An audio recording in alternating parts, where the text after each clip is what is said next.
ஆக்சுவலாக நேற்று லாஸ்ட் இஃப்தாருங்கிறதுனால ரொம்ப ஃபீலிங்காக தான் இருந்துச்சு. எப்போவுமே எப்படா நோம்பு முடியும் சாப்பிடுவோம் அப்படிங்கிற மாதிரியே தோணும்.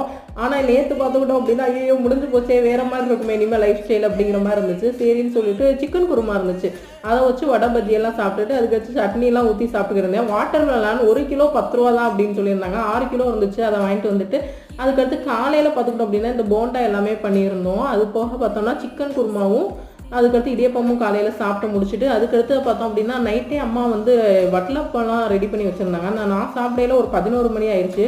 அதுக்குள்ளே ஃப்ரெண்ட்ஸு ஃபேமிலி எல்லாருக்குமே ஷேர் பண்ணிவிட்டு ரொம்ப கம்மியாக தான் இருந்துச்சு. ரொம்ப கம்மின்னு சொல்ல முடியாது, நம்ம சாப்பிட்ற அளவுக்கு கொஞ்சம் கம்மி தான். அதுக்கடுத்து கையில் கொஞ்சம் டேனாக இருந்துச்சு அப்படின்னு சொல்லிட்டு நான் உட்காந்து இதை பண்ணிக்கிட்டு இருந்தேன். எங்கள் வீட்டில் சமத்திட்டு சரி வந்து சாப்பிட்டாது தொலை அப்படின்னு சொல்லிட்டு வந்து சாப்பிட சொன்னாங்க. பார்த்தா பிரியாணி, மட்டன் பிரியாணி, செம குசி. தால்ச்சா எங்கேடா அப்படின்னு கேட்டால் அதெல்லாம் வைக்க முடியாது, நீ என்ன செஞ்ச அப்படின்னாங்க. சரின்னு சொல்லிட்டு சிக்கன் 65யும் தயிர் வெங்காயத்தையும் வச்சு சாப்பிட்டு முடிச்சிட்டேன்.